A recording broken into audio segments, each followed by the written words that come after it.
People will lie to you and tell you that retirement is great when they are not enjoying their retirement. And I have found that out after the fact. I probably talked to them right after they retired. And then I talked to them 5 years later and they're like, well, I didn't really like being retired. And so now I'm back to work. Maybe they didn't really lie to me. They just didn't know that at the time. Do you feel like part of the reason they thought they loved retirement but didn't is because they didn't address some of these items in our conversation today? They didn't check these boxes? Absolutely. I think they didn't do or address some of these things.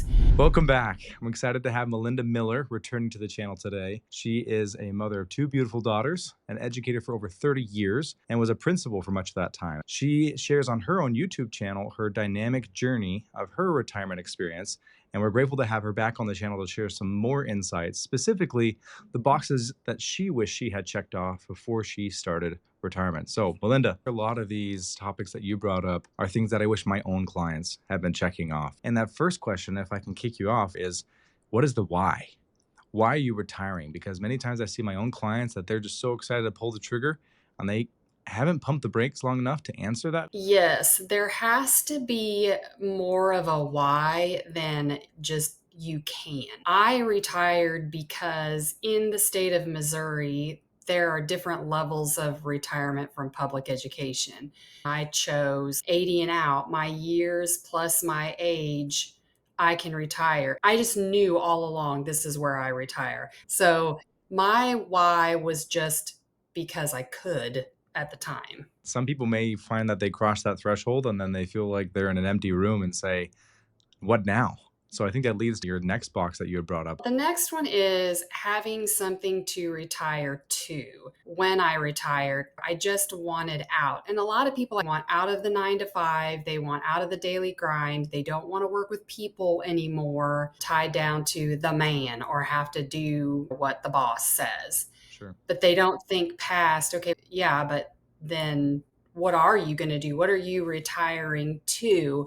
Are you going to be a grandparent and your life is going to focus around grandkids? Are you going to travel? Are you going to have a hobby? I retired young. I am currently 53 years old.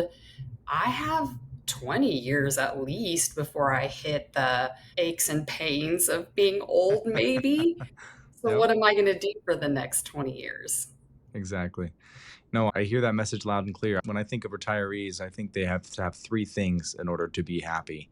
And one of those three things is a purpose. I'm going to share later on in the video some of the YouTube channels that I've watched or that I continue to watch about people who have retired or give retirement advice. And what you just said about the purpose and moving are, they all talk about that. And I get a lot of questions or maybe some criticism on my channel when I talk about substitute teaching or supplemental income, and people will say, you're not really retired, that's disingenuous. And my comeback is actually, you have to be retired in order to collect a pension. So yes, I am retired. However, how I choose to spend my time in retirement is maybe not the common way people spend their retirement. Yeah, and there's no one size fits all. Personally, I think people do get intimidated by feeling like you're hitting a wall in retirement and you no longer are working at all. And then it's the what if. I call retirement for my clients a work optional lifestyle. And that's exactly what you're doing, right? You Yeah. stop working and it's optional. You continue to go back and sub and work part time because, as you told me in your own words, kids are funny. And you don't have to worry about the stress of being the principal, being the boss. You just show up, do your time, help the kids, and you're gone. And you're going to go on with your life. And so that's something I encourage my clients to do is see if they can scale back to part-time.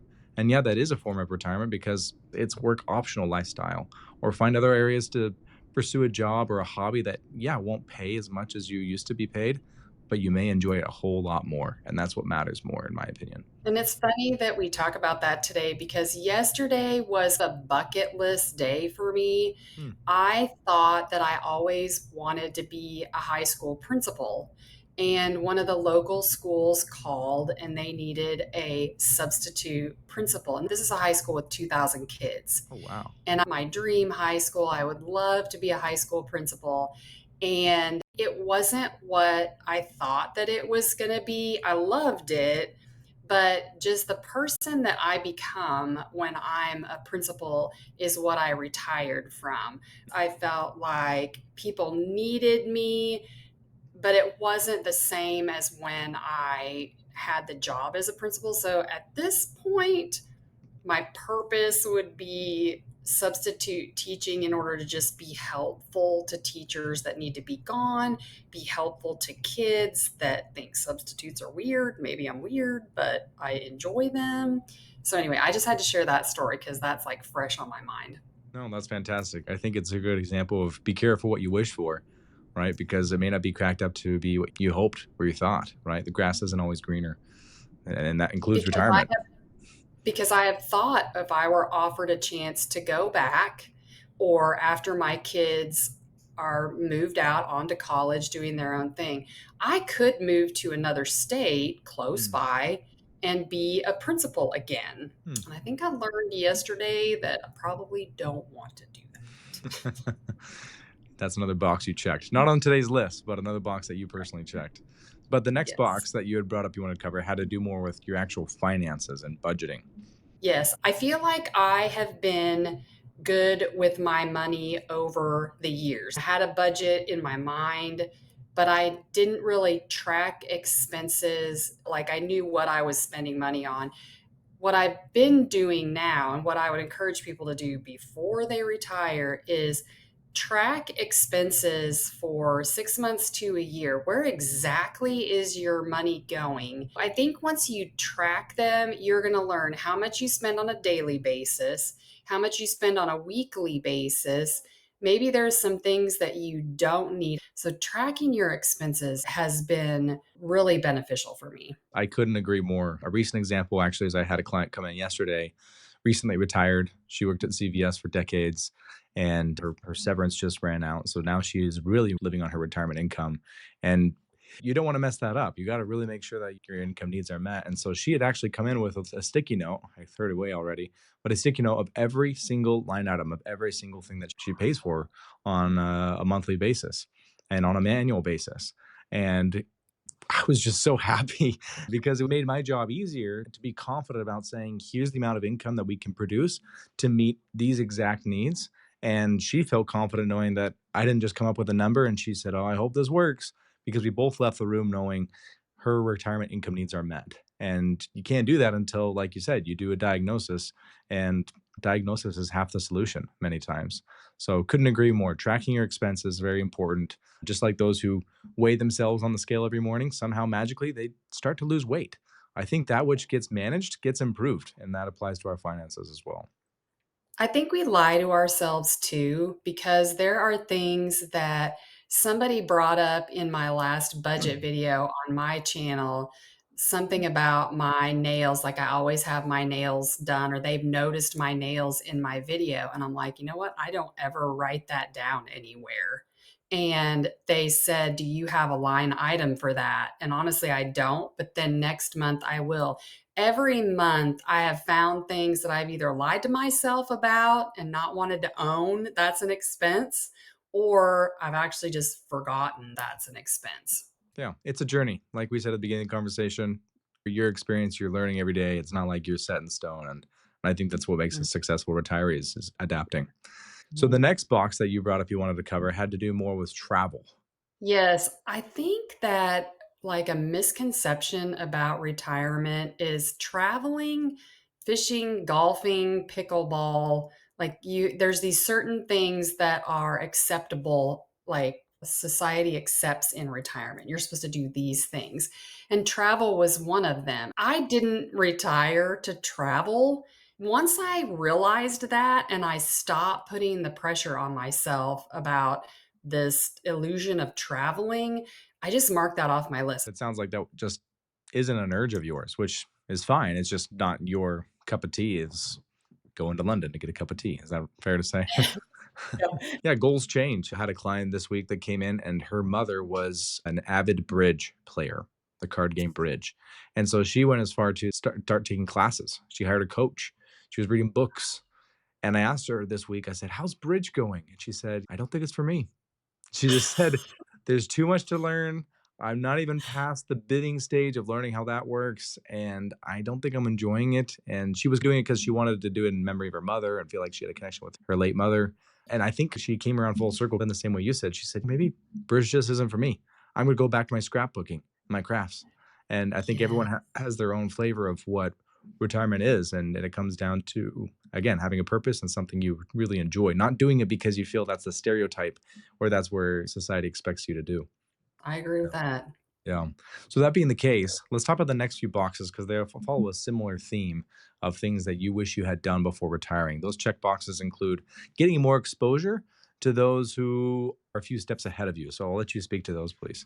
I think that you need to talk to people who maybe are in your field and retired, because I think that every field that you retire from is different. The field that I retired from, education, we have a pension. There's a lot of guilt and shame in talking about money, and some people won't talk to you about it. And it's hard for me to talk about it on my channel because it's just weird. But I think you need to talk to people, and if they don't want to answer the questions, that's fine, but you won't know unless you ask. But talking to people who are just retired in your field or getting ready to retire in your field is one thing. And then talk to people who are like 5 years out from retirement. I think that you'll find people 5 years out. There are some that are legit retired, not working, and love it. And there are others who have started a whole new career. They're getting their pension or taking their retirement, but they're now in another field, another career. I know that I have a friend who was a superintendent. So his pension was a lot greater than mine, got another job, and then used that money to flip houses. And he Hmm, started a whole house flipping business. interesting. I live in Southwest Missouri. And then I mentioned like other YouTubers, and I wrote down a list of YouTubers to share that Yes, I've been please. watching. One of my first ones that I stopped watching, and we've interviewed each other as well, is Before It's Too Late. Mm, And it's Rich and Robbie. It's a married couple, and they are not retired yet, but they are doing a ton of interviews of people who are retired. mm, I did an interview with them. They did a firefighter, they did a police officer. They've done a few people that have retired. So that's a neat. good one. Yeah. I don't know how to pronounce this one for sure, but there's a man named, I think it's Azul, and Mm, he has a retirement channel. Joe Kuhn, he's been retired, I think, for 5 years. He's recently talked about long term care for his mom, and that's been super interesting. And I know you and I talked about that. There's a lady, Chris Robinson, and I think she's around my age, and she recently retired and she talks about it, and it's a good one. mm, If you're a finance person, you might understand their channel better. It's really interesting, but it's mm, Our Retire Early Journey. They do portfolio updates and they talk about their portfolio and their investments. There's a lady, I think she's a former teacher, and hers is Happy on Monday. And then Buzz's Retirement Garage. mm. It's a gentleman who, have you watched him? No, sounds fun. So I think he sits in his garage, and he did a series on trying to only live on, I think, him and his wife's social security. And he has like a whiteboard in the background and lists every expense that he has. And Wow. it's been really good. And he is very transparent. Yeah. So those are the ones I have on my list, but there's more. No, that's fantastic. And for those watching who didn't write them all down fast enough, maybe I'll put those channels in the description for them to reference and explore more. YouTube is amazing. You get free education like we have here. You get free and accessible insights like the retirement garage guy and others who are just very transparent and open about their experiences. And it's an easy way to learn about people you would never have rubbed shoulders with otherwise. So great idea. Right. Great idea. Yes. Another box that you wish that you had checked before retirement had to do with your kids and your budget. Is that right? Yes. I have a daughter that just moved out to go to college. So she's out of the house. Now I have a 16-year-old that still lives with me, and I didn't really talk about budgeting with her. I tried to keep a consistent lifestyle for my kids after I got divorced. But when I started in September, when I decided I'm going to legit retire, there might not have been supplemental income coming in with substitute teaching or this channel or any other supplemental income.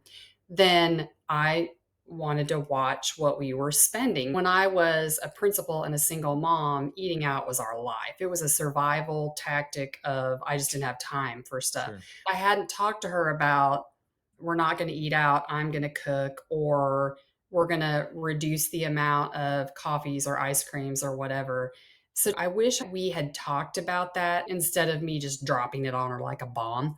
We're in a really good place now as far as our budget, but when I first decided, oh my gosh, we're going to stop spending, that was a little too abrupt of a conversation. So I Sure. wish I had No. talked to like my kids and my family about what retirement was going to look like. And to that point, you also wanted to talk about the expectations with your family of not only how you spend your money, but how you spend your time. So I think my kids think that I have nothing to do and that since I'm home all day, that now I am their personal servant. When I was a principal and I was so busy, they understood. But now that I'm home, I don't want to do all that stuff. I want to do my own thing every now and then. Yes, I'm going to do stuff for them, but I didn't retire to be their personal assistant. I think that's a great message you bring up because I see that among my retired clients who have grandchildren, not living with them, but close nearby. And I know that some of them sometimes feel a bit taken advantage of because they feel like they're the beck and call babysitter, right? Which Mhm. I feel like most grandparents love their grandchildren to death. But I think there is a certain boundary that needs to be set of how much time I'm able or willing to devote on a daily basis, weekly basis to be a babysitter so that I don't feel taken advantage of. So you don't feel like I'm neglecting my grandchildren and we all can get along well. And I'm not saying this applies to everybody, but I did read a study once that said that grandparents who live within 15 minutes of their grandchildren actually have less happiness involved with spending time with family. And I don't think, again, that's a cut and dry applicable answer to everybody, but it does echo what I feel I see among my clients is you don't want to be taken advantage of. You don't want to be seen as the personal servant just because you aren't working on a daily basis anymore doesn't mean you don't have your own things to do and want to spend your own time the way you want. So, and maybe there are grandparents out there that do want to be 24/7 type nannies for their grandchildren and on more power to them. But I think the theme that you brought up I agree with is setting certain boundaries and expectations first around how you're spending your money, but also how you're spending your time in retirement.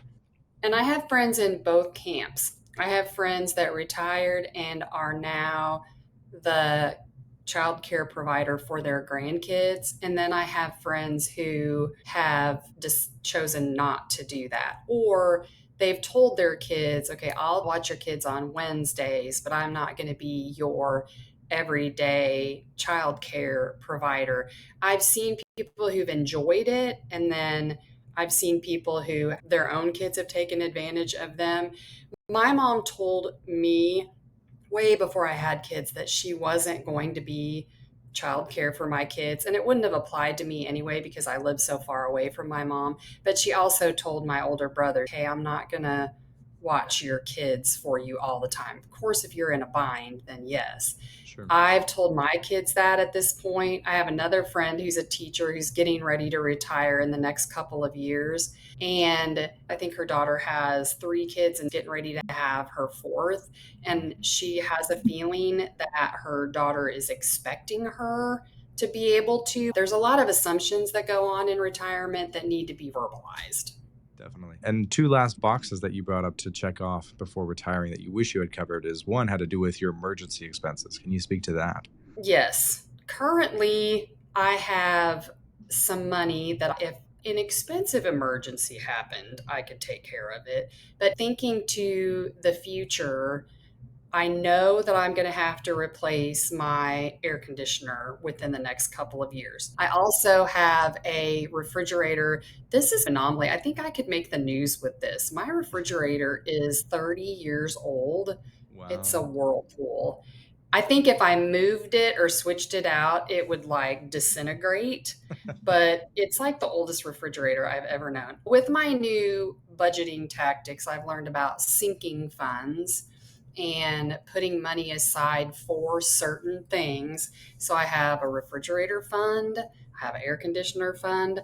I hope that I can fund them before those things break down. I think it needs to be at least 3 to 5 thousand saved for emergency expenses, at least to get started, and then just keep adding to that.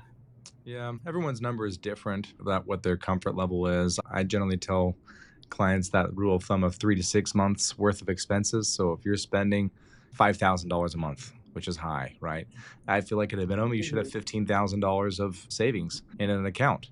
And I think that just helps fluctuate with people's lifestyle needs, right? If they tend to spend more, they tend to need a bigger cushion for those what if scenarios. So I completely agree. I have sometimes clients who come in and say they want to invest a lot more money, or they want to do Roth conversions, or they want to do other sorts of tax planning ideas or other creative things with their financial plan. And if they don't have an emergency fund built up, I disregard everything else until that's taken care of, because that is a foundational part of your financial stability and retirement stability. So couldn't agree more. And now for the final checkbox that you wish you had covered before you retired. I think my biggest regret is just not having a plan for just what am I going to do. I really didn't know. I thought I knew what my day was going to look like.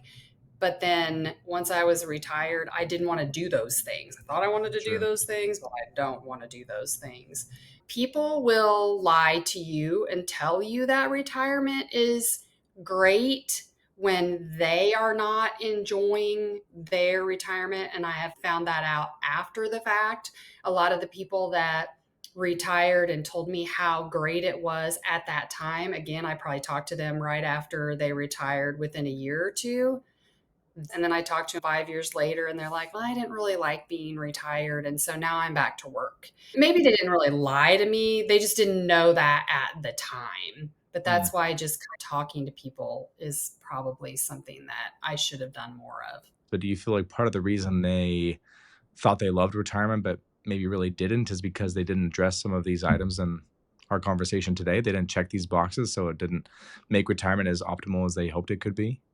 Absolutely. I think they didn't do or address some of these things. I think that's perfect. And I really appreciate your insights and your time today to pull back the curtain and help people that are a few steps behind you, or maybe around the same timeline of retirement as you, what things they should be covering in order to make the most of their retirement, because you only want to retire once. It's a journey. And as long as I keep looking at it as a journey and a learning experience and you're growing, it's going to be fine. I think I just saw this retirement in the future and I just don't think I knew what to expect. From my perspective, you're doing a fantastic job. I think you do a great job on your channel. So if you're watching this, please hop over to her channel. I'll share a link so you can explore more of her journey, because she's very transparent as well. Well, thanks so much for your time today, Melinda. And for those who are interested in seeing more conversations like this, please subscribe to get the most out of your retirement. Thanks. We'll see you next time.